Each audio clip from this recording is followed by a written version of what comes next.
नमस्ते बच्चों, my self Jaiswal sir. हम पढ़ रहे हैं class 12 physics, electrostatic potential and capacitance. Now last class में हमने देखा था कि electric field is in that direction where the electrostatic potential decreases steepest. जैसे कि यहाँ पर आप देख सकते हैं कि अगर एक पॉजिटिव चार्ज है तो पॉजिटिव चार्ज के चारों तरफ इक्विपोटेंशियल सरफेस होंगी और इन इक्विपोटेंशियल सरफेस में जो यहाँ की सरफेस होगी इसमें सबसे ज़्यादा पोटेंशियल होगा। मान लीजिए ये 10 वोल्ट है तो ये 9 वोल्ट होगा, दिस इज़ 8 वोल्ट। तो 1 वोल्ट के अंतर पर हमने इक्विपोटेंशियल सरफेस ली एंड इट इज़ 7 वोल्ट। तो जिधर डिक्रीज होगा, क्योंकि आप काम करोगे +1 कूलम चार्ज को इन्फिनिटी से यहाँ तक लाओगे, तो जैसे जैसे आप लाते जाओगे तो उतने जूल पर कूलम कोई वोल्ट कहते हैं, उतने जूल पर कूलम बढ़ती जाएगी। तो यहाँ सबसे ज़्यादा पोटेंशियल होगा क्योंकि पॉजिटिव चार्ज को प्लस के पास रखने पर ज़्यादा उसके पास पोटेंशियल एनर्जी होगी। तो जिस डायरेक्शन में पोटेंशियल डिक्रीज होता है इलेक्ट्रिक फील्ड उसी दिशा में होती है। सो स्टीपेस्ट का मतलब अगर आप टेढ़ा मेढ़ा जाओगे तो फील्ड उस डायरेक्शन में नहीं है, क्योंकि अगर आप सोचोगे थोड़ी देर इक्विपोटेंशियल सरफेस पर चल रहे हैं तो फील्ड थोड़ी ना घटेगी, फील्ड तो रेडियल सिमेट्री वाली होती है। सो इसलिए आपको अगर उस डायरेक्शन में ही जाना होगा जहां ये सबसे तेज़ी से घट रही है। So you have to move perpendicular to equipotential surface. तो हमारा जो फर्स्ट पॉइंट है, इट इज़ वेरी इंपॉर्टेंट कि इक्विपोटेंशियल, ये electric field is in that direction where the electric field is in the direction in which potential decreases steepest, जहाँ पर potential steepest सबसे तेजी से घटता हो। जैसे यहाँ देख लिया। आप निगेटिव के लिए भी ऐसा देख सकते हो कि मान लीजिए आपके पास निगेटिव चार्ज है, सो निगेटिव चार्ज में भी इसी तरीके से concentric potential surface we can draw and now we can make the various equipotential surface around it। इस तरीके से हम इसके चारों तरफ भी equipotential surface बना सकते हैं जो कि concentric हों। Now here अगर आप इन्फिनिटी से आओगे तो इन्फिनिटी से आप यहाँ आते चले जाओगे तो इन्फिनिटी पर तो 0 वोल्ट है। अब यहाँ से लूज होना शुरू होगा। मान लीजिए यहाँ पर -10 जूल है, 10 जूल आपने लूज कर दी। अब और पास आओगे क्योंकि +1 कूलम चार्ज ला रहे हो तो जो भी वर्क डन होगा आप लूज ही करोगे क्योंकि ये अट्रैक्शन फोर्स है। तो यहाँ पर और लूज करोगे तो -11 वोल्ट, तो ये -10 वोल्ट, फिर -11 वोल्ट, फिर -12 वोल्ट और -13 वोल्ट। तो ये रिड्यूस हो रही है। तो जिस डायरेक्शन में पोटेंशियल रिड्यूस होता है फील्ड की वही डायरेक्शन होती है। तो यहाँ पर भी यही हुई, क्योंकि निगेटिव चार्ज में जो पोटेंशियल रिड्यूस होता है वो टुवर्ड्स चार्ज होता है, और जबकि पॉजिटिव चार्ज में जो पोटेंशियल रिड्यूस होता है वो अवे फ्रॉम चार्ज होता है। तो इसलिए इसकी electric field away from charge है, क्योंकि इसकी हमेशा डायरेक्शन वही होगी जहाँ पोटेंशियल रिड्यूस हो रहा है। सो फिर से ये सेंटेंस बहुत इंपॉर्टेंट है। Electric field is in that direction where the electrostatic potential decreases steepest, जहाँ सबसे तेजी से घटता होगा उसी डायरेक्शन में विद्युत क्षेत्र की दिशा होगी। सो यहाँ पर हमने ये बात देख ली। और दूसरा, its magnitude is equal to the rate of change of its magnitude is equals to electrostatic potential gradient, that is delta E, the E is equals to delta V by delta L। सीधी सी बात है। तो electric field is equals to -delta V by delta L, ये चीज़ है। तो potential gradient, इसको कहते हैं पोटेंशियल ग्रेडियंट या rate of change of potential per unit length, ये भी कह सकते हैं रेट ऑफ। तो its magnitude is equal to this and its direction, दोनों चीज़ बता दी। क्योंकि इलेक्ट्रिक फील्ड है तो आप अगर दोनों चीज़ें, दोनों एस्पेक्ट नहीं बताएंगे तो फर्स्ट चैप्टर को सेकंड चैप्टर में आप कन्वर्ट नहीं कर पाएंगे। तो आपको इलेक्ट्रिक फील्ड की डायरेक्शन भी बतानी और magnitude. So its magnitude is equal to the rate of change of potential per unit length. तो ये क्या है? Rate of change of potential ये निगेटिव और ये निगेटिव है तो मिलके पॉजिटिव हो गया, और इसीलिए ये मॉड है। आप कहोगे मॉड है तो यहाँ निगेटिव क्यों है? तो ये निगेटिव है क्योंकि ये भी तो निगेटिव है, तो दो निगेटिव मिलके हो गए पॉजिटिव।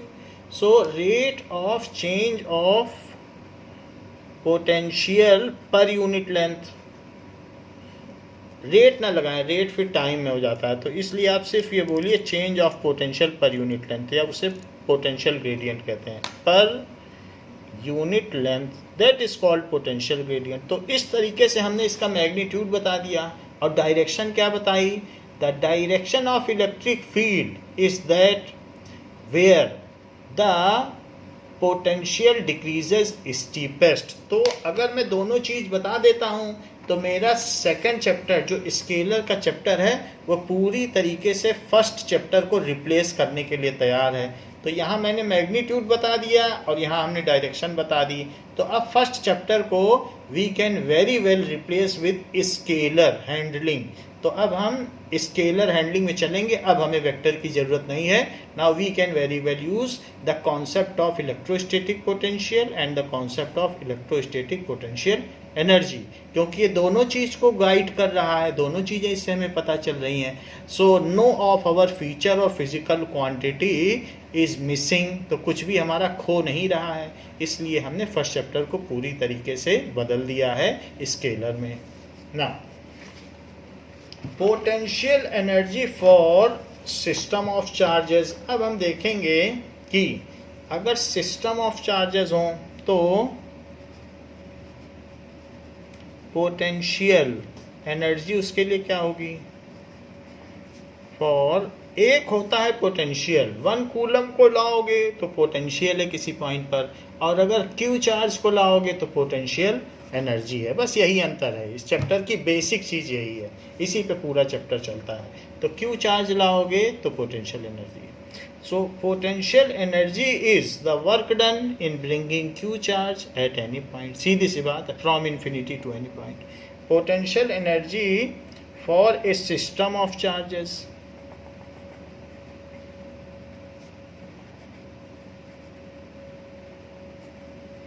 अगर मान लें सिस्टम ऑफ चार्जेस है तो उसकी क्या पोटेंशियल एनर्जी होगी? Now let us see that कि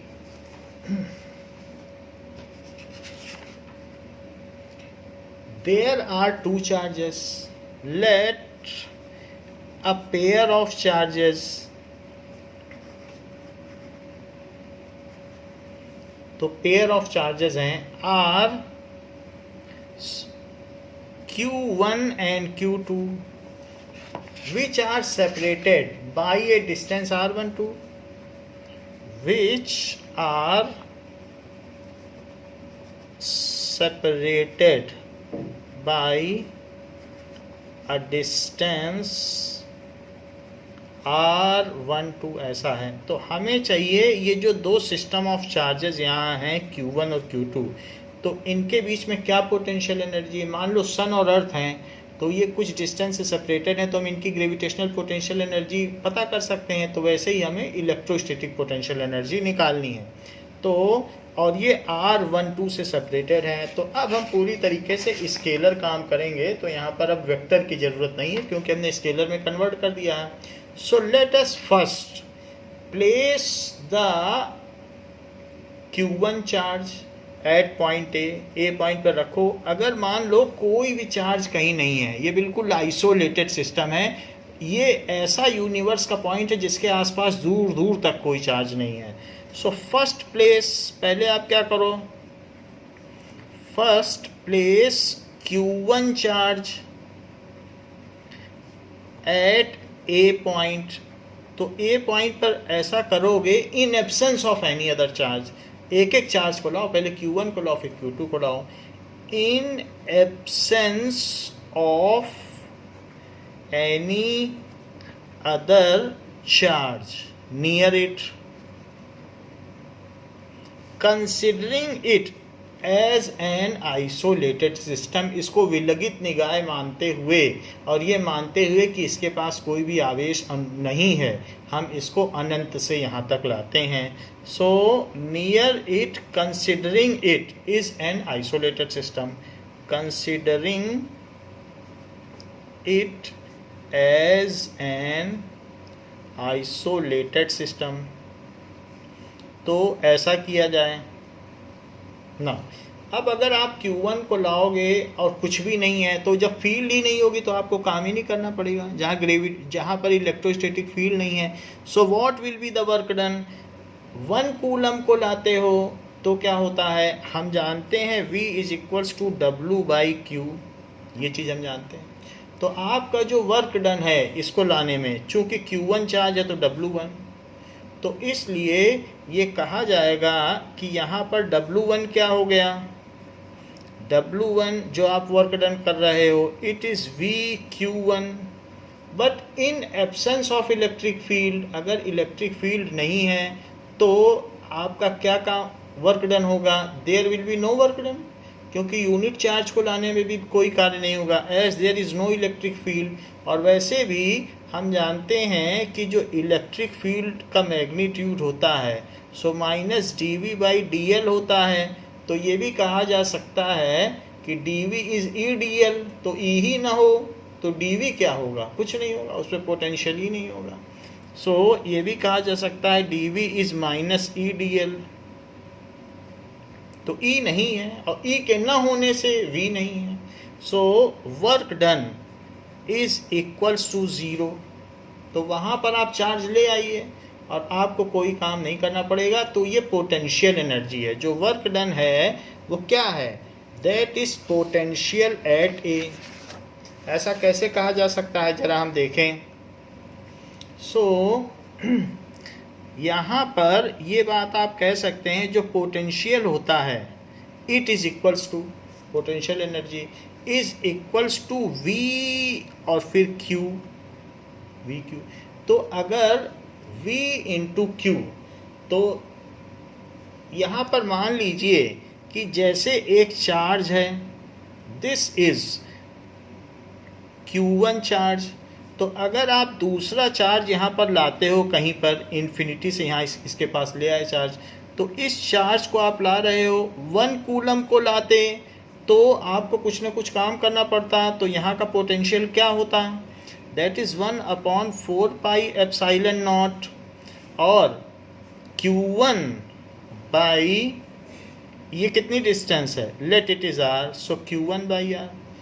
1 कूलम को लाते तो इस पॉइंट का पोटेंशियल V होता, लेकिन अगर आप मान लो यहाँ ये Q1 है और आप Q2 को ला रहे हो, 1 कूलम को लाने में इतना काम, तो Q2 चार्ज को लाने में कितना काम, भाई ये तो रेट होता है ना, तो इसलिए 1 कूलम को लाए तो इतना काम, और आप 10 कूलम चार्ज को लाओगे तो 10 से मल्टीप्लाई करो। सो जब आप अदर देन 1 कूलम लाते हो, so it is called U is equals to VQ2, so it is equals to 1/4πε0 Q1/R into Q2।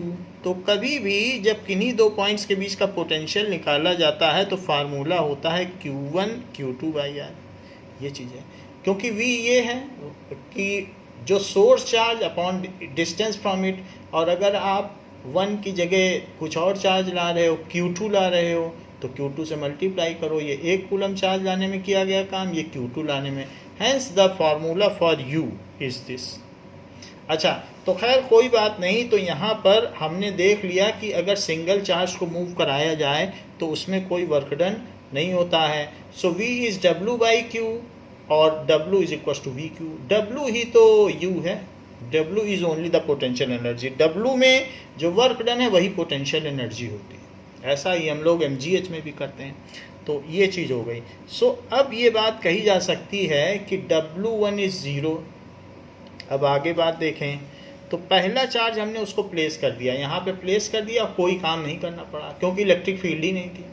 अब दूसरी बात देखिए, as there was no electric field so no work is done in placing Q1 charge at A, as there was no electric field so no work is done in placing Q1 charge at A. Now pin up the charge there. अब उस charge को वहाँ pin कर दो। Now pin up करने का मतलब उसे वहाँ कंस्ट्रेन लगा दो, रोक दो कि अब वो मूव ना कर पाए, चारों तरफ वॉल लगा दो। Now pin up the charge there and bring Q2 charge at B place, and bring Q2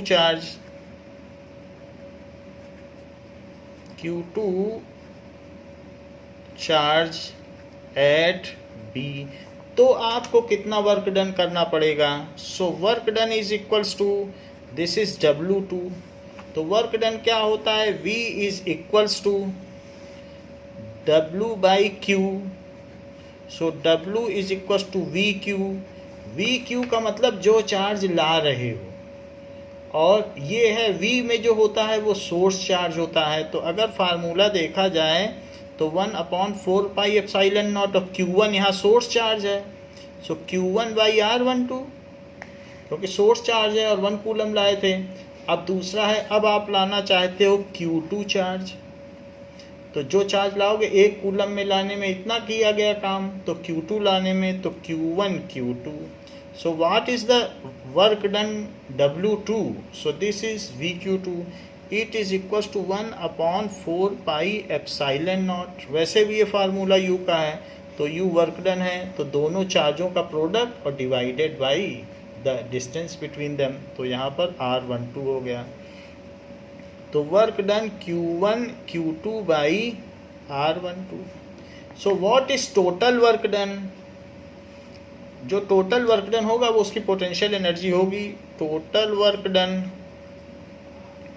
is equals to W1 plus W2। तो पहला चार्ज लाए तो कोई काम ही नहीं करना पड़ा क्योंकि उसके पास फील्ड ही नहीं थी, और दूसरा चार्ज लाए तो 1/4 pi epsilon not Q1 Q2 by R12। So this is the total work done is the potential energy for the system of charge. It is 1/4 pi epsilon not Q1 Q2 by R12। So this is the total work done. यहाँ पर हमने कर दिया है। Now it was for a pair of charges. 2 charge होंगे तो charges का product का डायरेक्टली प्रोपोर्शनल और उनके बीच की डिस्टेंस के इन्वर्सली प्रोपोर्शनल ये होता है। वही फार्मूला है V is equals to W by Q। तो वही फार्मूला लगता है, शुरू से इसी पे चल रहे हैं, तो पहले ही क्लास से ये बात चल रही थी। For a system of 3 charges, मान लीजिए कि 3 चार्जेस हों तो कैसा हो? Potential energy of A system of 3 charges, potential मान लीजिए सन अर्थ और मून हों, तो potential energy for system of 3 charges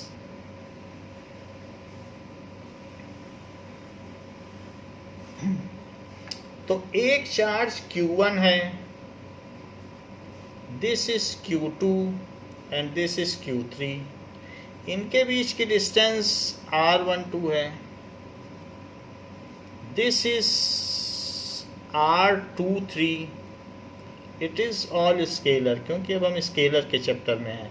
so it is R13 हो गया। सो R12 R13 और R23। Now place Q1 charge at A. Place first, सबसे पहले क्या करो? Q1 charge at A and bring it from infinity to a from infinity to a in absence of Q2 and Q3, तो आपको जो work done करना पड़ेगा वो कुछ नहीं करना पड़ेगा, क्योंकि फील्ड ही नहीं है, तो आपको क्या काम करना पड़ेगा। आपने देखा था एक यूनिफॉर्मली चार्ज शेल के अंदर कुछ भी घुमाते रहो आप चार्ज, उसमें कोई काम नहीं करना पड़ेगा, क्योंकि वहाँ फील्ड नहीं होती। तो उसके अंदर फील्ड ना होने की वजह से वो सब इक्विपोटेंशियल स्पेस हो जाता है, तो आपको कोई काम और नहीं करना पड़ेगा। सबसे पहले इन्फिनिटी से चार्ज लाके Q1 पे रखो और उस पर पिन लगा दो, कुछ काम नहीं करना पड़ा। तो W1 कितना हो गया, 0, क्योंकि in absence of electric field no field is there. अब यहाँ पर एंड पिन इट, एंड इसको क्या करिए, पिन इट, पिन कर दो या उसके चारों तरफ कंस्ट्रेंट करा दो, या hold it there. Pin it ना लिखना चाहें, होल्ड इट देयर, ऐसे भी लिख सकते हैं। Now bring Q2 charge, Q1 ले आए, अभी Q2 सिर्फ लाओ। Now bring Q2 charge at B, तो क्या करना पड़ेगा, now bring Q2 charge at B,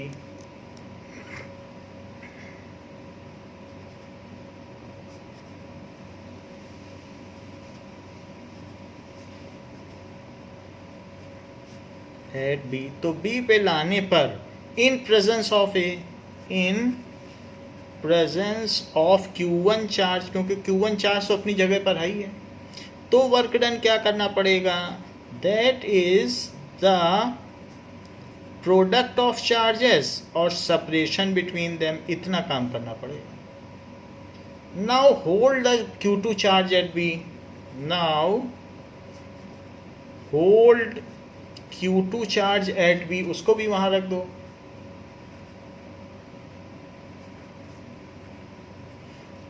bring Q3 charge at C, Q3 charge at C, अब C पे लाओ।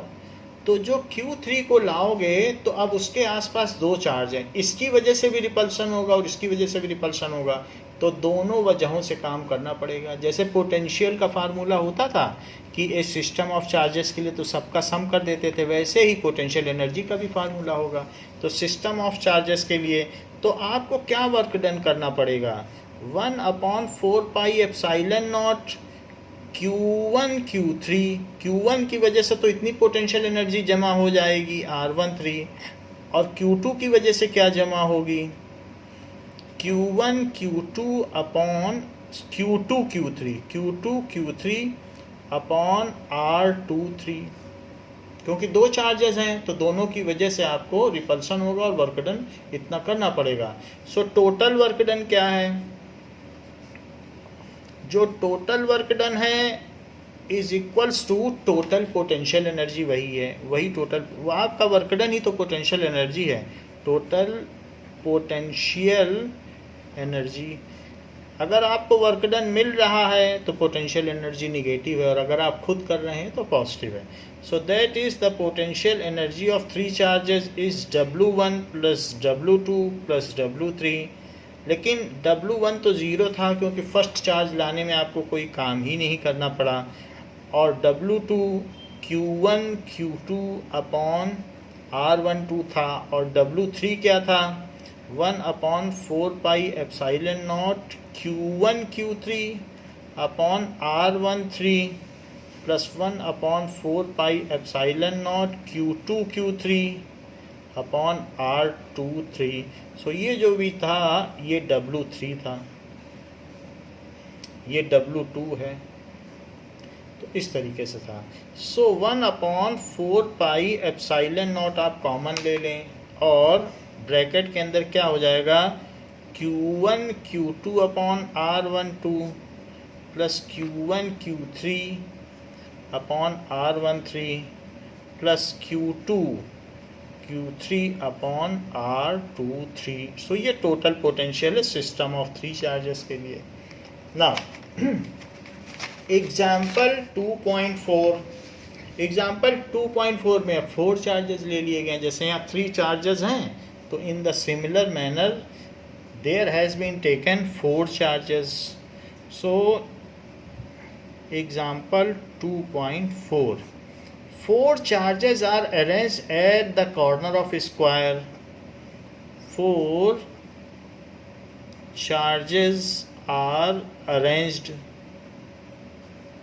at the corners of square ABCD of side D, जिसकी side D है। Find the work required to put together this arrangement. Find the work required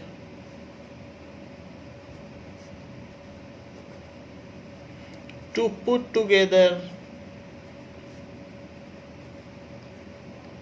this arrangement. ऐसा व्यवस्थापन करने में आपको कितना काम करना पड़ेगा।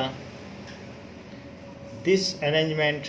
सेकंड, एक तो बात कह रहा है कि फाइंड करो कि कितना काम करना पड़ेगा। Next is a charge Q naught is bought. A charge Q naught is brought to the centre E of the square, to the center E of the square.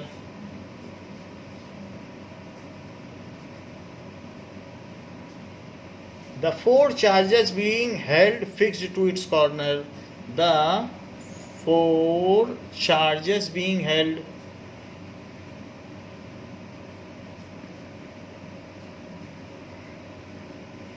fixed to its corner. How much extra work is needed to do this? How much extra work is needed to do this? To do this. 2 चीज़ें बताई गई हैं कि पहले तो हमको 4 charges को square के कॉर्नर्स पर रखना है।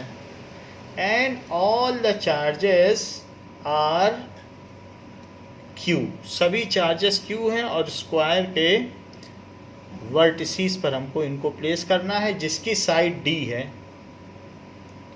और this is ABCD and all the charges are Q, plus Q हैं, सारे चार्जेस प्लस क्यू हैं। तो चार्जेस क्यू हैं और सब डिस्टेंस डी है क्योंकि स्क्वायर है। तो सबसे पहले प्लेस क्यू चार्ज एट ए। तो ए का आंसर देखिए सबसे पहले। फिर कहता है सेंटर पे भी, ये इसका सेंटर है E, कहता है यहाँ पे क्यू नॉट चार्ज लाओ। तो अब और एक्स्ट्रा कितना काम करना पड़ेगा उसे हम बाद में देखेंगे, वो बी पार्ट है। पहले कह रहा है इस सिस्टम के लिए इसमें कितनी पोटेंशियल एनर्जी बताओ। तो place Q charge at A in absence of any other charge in isolated system. सीधा बात लिखो कि जहाँ कुछ ना हो, इन आइसोलेटेड सिस्टम में एक चार्ज करो। बिल्कुल साफ सुथरा सिस्टम लो इन यूनिवर्स का, वहाँ कुछ ना हो और वहाँ क्यू चार्ज एक रख दो पहले सिस्टम। तो वर्क डन ऐसा करने पर जो आपने किया, so that is equals to first charge place करने पे वर्क डन 0, क्योंकि आइसोलेटेड सिस्टम में कोई फील्ड ही नहीं है, कहीं भी घुमाते रहो। फिर hold the charge Q at A, hold Q charge at A and bring Q charge at B। फिर इसके बाद आप क्या करिए, bring Q charge at B।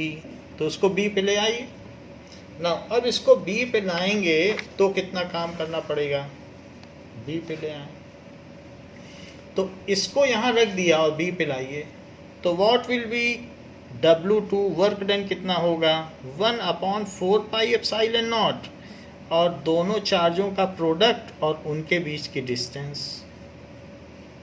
Hold the charge B at Q, now hold charge B also, hold the charge Q at B, ऐसा करो।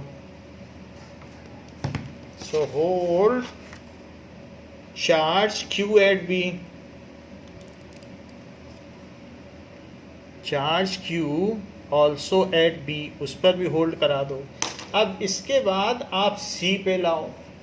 अच्छा, C की इससे डिस्टेंस क्या है? अगर आप इससे डायगोनल डिस्टेंस देखेंगे तो ये D है, ये D है, तो अगर पाइथागोरस थ्योरम लगाओगे तो D√2 हो जाएगा। तो यहाँ पर अगर इन्फिनिटी से चार्ज लाओगे तो B की वजह से तो ये D डिस्टेंस पे है और A की वजह से D√2 डिस्टेंस पर है। तो अब इसको लाओगे तो कितना काम करना पड़ेगा? Now bring Q charge at C, तो वर्क डन कितना करना पड़ेगा? दो चार्जेस की वजह से करना पड़ेगा, A पर भी चार्ज है और B पर भी चार्ज है। सो 1/4πε0, तो जो Q इंटू Q, क्योंकि वहाँ भी Q ला रहे हो, और अपॉन D√2, ये तो फर्स्ट चार्ज की वजह से किया गया काम है, और 1/4πε0 Q into Q source charge और Q ही ला रहे हो, और इनके बीच की डिस्टेंस D है यहाँ वाली, तो ये D हो गया और ये D√2। इसको भी होल्ड कर दो। Hold C charge, hold Q charge at C, अब C पे भी होल्ड कर लो, and bring Q charge at D from infinity, at D from infinity. अब इन्फिनिटी से लाओ तो क्या काम करना पड़ेगा? जब D पे आप लाओगे तो A की वजह से भी काम करना पड़ेगा और B की वजह से भी काम करना पड़ेगा, क्योंकि ये भी तो D√2 है, तो B की वजह से भी काम करना पड़ेगा और C की वजह से, तीनों चार्ज हैं उनकी वजह से काम करना पड़ेगा। So what will be the work done? It is 1/4πε0 A की वजह से किया गया काम, तो Q/D। अब B की वजह से किया गया काम, क्योंकि वो डायगनली है, तो Q/D√2, और C की वजह से किया गया काम, तो वो नेबरहुड में है, तो सिर्फ D। So total work done कितना हुआ? Total work done is equals to the potential energy of system, potential energy of system is equals to W1 plus W2 plus W3 plus W4। अच्छा, पहला charge लाने में तो आपने कोई काम नहीं किया, सेकंड चार्ज जब लेके आए तो 1/4πε, इसे तो कॉमन ही ले लो, तो अब सेकंड चार्ज लेके आए तो आपने Q दोनों चार्ज Q हैं, तो that is equals to Q। आप Q² भी लिख सकते हैं, Q²/D काम किया। फिर जब आप C पे चार्ज लेके आए, ये तो B पे लाए थे, अब C पे लाओ, C पे लाए हो तो आपको A की वजह से D√2 काम करना पड़ा, और जो C पे लाए हो तो B की वजह से इतना काम करना पड़ा। अब 4 यानी D पे लाए हो तो D की वजह से कितना काम करना पड़ा? ये तो W2 हो गया, ये हो गया इतना सारा W3। अब W4 देखो, W4 क्या क्या होगा? 3 चार्जेस की वजह से काम करना पड़ेगा। A पे लाए हो तो Q²/D, B पे लाए हो तो Q²/D√2, और C पे लाए हो तो Q²/D। ये सारा काम करना पड़ा। तो this is the work done, सबकी वजह से, क्योंकि 3 चार्जेस थे तो 3 चार्जेस की वजह से ये काम करना पड़ा। क्यू स्क्वायर भी बाहर आ जाएगा। So Q square by 4 pi epsilon naught D भी बाहर आ जाएगा। तो यहाँ बचेगा 1, यहाँ बचेगा 1 by root 2 plus 1 plus 1 plus 1 by root 2 और प्लस 1। तो यहाँ 1 4 है, तो Q square upon 4 pi epsilon naught D. तो 4 प्लस 2 बाई रूट 2 ये चीज हो गई। तो 4 प्लस 2 बाई रूट 2 नाउ ऐसा हो गया है। अच्छा, इसमें एक और अमेंडमेंट करना है। इसमें जो क्वेश्चन दिया गया है इसमें 2 चार्ज पॉजिटिव हैं और 2 निगेटिव हैं, तो इसको हम अमेंड कर लेते हैं। यहाँ पर ये कहा गया है कि बी पे निगेटिव चार्ज है और ये भी निगेटिव चार्ज है, 2 निगेटिव चार्ज है। तो अब जब आप ए पर लाते हो तो सबसे पहले ए पे लाने पर क्या हुआ, ए पर लाने में 0 वर्क डन। अब बी पे लाओगे तो एक पॉजिटिव और एक निगेटिव, तो बी का कैसा हो जाएगा, जब बी पे लाओगे तो यहाँ जरा देखिए, so it will be Q into Q, क्योंकि सारे चार्ज क्या हैं, क्यू हैं। तो ऐसे केस में क्या काम करना पड़ेगा, that is Q into Q है, बट एक में निगेटिव आएगा तो यहाँ माइनस लग जाएगा, क्योंकि बी पर लाया हुआ चार्ज कैसा है, बी पर। Now bring minus Q charge at B, आप लिखो bring minus Q charge at B. तो माइनस क्यू लाओगे तो साइन लगाना पड़ेगा। सो यहाँ पर आपने देखे साइन लगा दिया। अब क्या करिए, प्लस क्यू चार्ज लेके आओ सी पर। तो प्लस क्यू लेके आओगे तो ए पे भी प्लस है तो ये चीज़ प्लस रहेगी, लेकिन बी पर तो माइनस है, तो बी पर माइनस होने की वजह से यहाँ पर क्या हो जाएगा, दिस विल बी निगेटिव। आप यहाँ पे निगेटिव लगा दें या इसी पे निगेटिव लगा दें, यहाँ पे लगा सकते हैं, एक निगेटिव हो जाएगा। फिर वो बाद में निगेटिव हम इसी में कर लेंगे। अब इसके बाद आप सी पर होल्ड कर लीजिए और डी पे माइनस क्यू ले जाइए, क्योंकि बी और डी पर निगेटिव चार्ज है। तो जब माइनस ले जाओगे तो ए की वजह से क्या होगा, यहाँ पर माइनस हो जाएगा। क्यों, क्योंकि ए का पॉजिटिव चार्ज और डी का निगेटिव चार्ज। बी की वजह से क्या होगा, दोनों ही निगेटिव हो जाएंगे। तो दोनों निगेटिव होने की वजह से क्या होगा, दोनों पे निगेटिव साइन लगाइए। तो सबसे पहले जब आप वैल्यूज़ पुट करते हैं तो वहाँ साइन की ज़रूरत होती है। तो आप लिख दीजिए minus Q into minus Q. और अब सी की वजह से क्या होगा, एक चार्ज निगेटिव डी वाला और सी वाला पॉजिटिव। तो डी वाला निगेटिव, सी वाला पॉजिटिव, चार्जेस को साइन के साथ रखना। अब जब ये सारी चीज़ें हमें पता चल गई हैं तो सबसे पहले यहाँ पर भी आप यही काम कर सकते हैं कि ये निगेटिव साइन चाहे तो यहाँ ना लगाकर आप कहाँ लगा दें, यहाँ लगा दें, जैसे सभी में किया है। तो एक चार्ज पॉजिटिव, एक charge negative. Now place this value. तो यहाँ पर पहला वर्क डन 0 और second work done minus, B पे लाए हो तो निगेटिव रहा। फिर अब सी पे लाए हो तो सी पे कैसा चार्ज लाए हो, प्लस चार्ज। तो सी पे प्लस चार्ज लाए हो तो ए की वजह से दोनों ही पॉजिटिव, क्योंकि ए भी पॉजिटिव और सी भी पॉजिटिव चार्ज। बी की वजह से, तो बी की वजह से कैसा हो जाएगा, नेगेटिव, नेगेटिव कर दो क्योंकि बी पे नेगेटिव चार्ज है।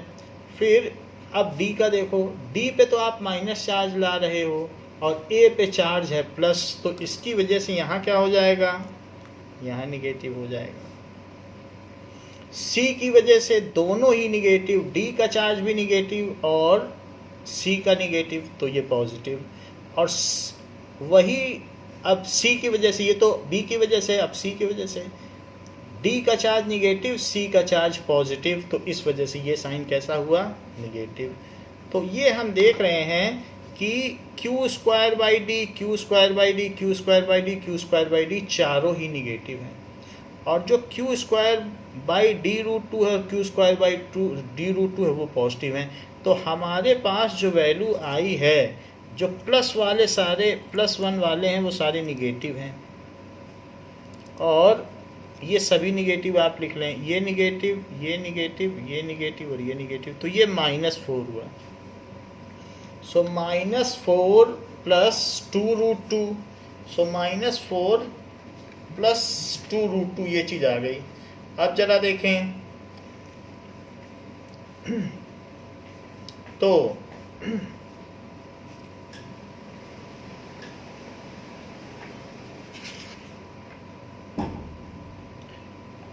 आप इसमें ऐसा कर सकते हैं, माइनस कॉमन ले लीजिए, तो माइनस कॉमन लिया गया है, तो बुक में भी माइनस कॉमन ले लिया है, आप भी ले लें, तो it is -q² upon 4πε0 d, और 4 - 2/√2 को क्या लिखा जा सकता है, √2, तो इतने जूल हो गया, इतना वर्क डन आपको करना पड़ा। This is the system of potential energy.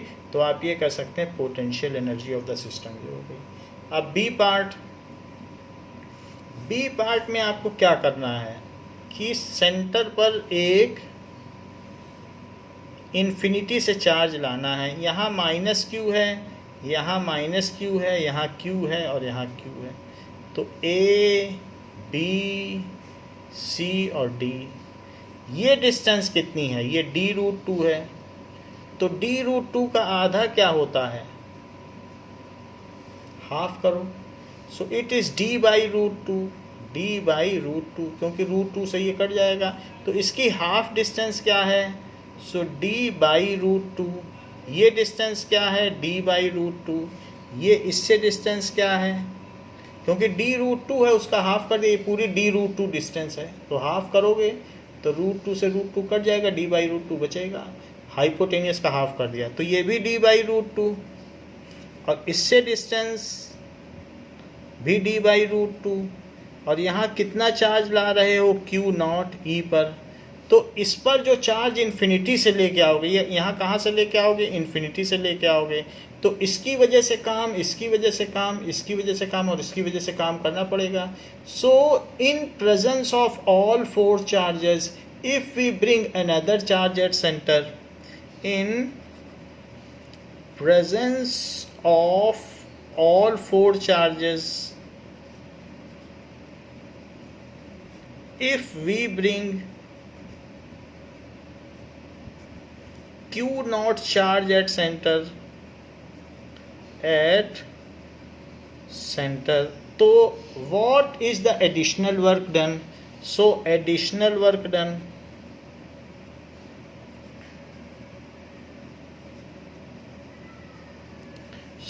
उसमें एडिशनल पोटेंशियल एनर्जी और उसमें स्टोर हो जाएगी। लेकिन बता दूं कि अगर इसकी वजह ये ला रहे हो चार्ज, तो इन दोनों की वजह से तो काम करना पड़ेगा, और इन दोनों की वजह से उतना ही काम मिल जाएगा, क्योंकि इससे स्पेसिंग भी सेम है जितनी इतनी है, तो फिर भी हम चारों की वजह से जो टोटल वर्क डन है वो लिखते हैं। सो इट इज़ 1/4πε0, और इसकी इससे लो, so that is Q0 Q, और डिस्टेंस है d/√2, इसका इससे लो B से, तो हो जाएगा -Q0 Q, क्यों माइनस यहाँ लगा दिया, माइनस न लगाना चाहें तो आप उसके साथ माइनस लगा सकते हैं, क्योंकि साइन के साथ लेने हैं चार्जेस, तो हमने यहाँ लगा दिया, अदरवाइज़ आप सिंपली लगा के एक स्टेप एक्स्ट्रा लिख सकते हैं। और डिस्टेंस है d/√2, इसकी इससे लो, तो Q0 Q और अपॉन d/√2, और इसका इसके साथ करेंगे कितना वर्क डन होगा, तो फिर से minus Q0 Q upon d/√2। तो इस तरीके से ये प्लस और माइनस, और ये प्लस और माइनस कट जाएंगे और अल्टीमेटली ज़ीरो आ जाएगा। So no work will be done in bringing the Q0 charge at centre. तो ये बात लिखी जा सकती है कि हमें कोई काम नहीं करना पड़ेगा। So no work will be done,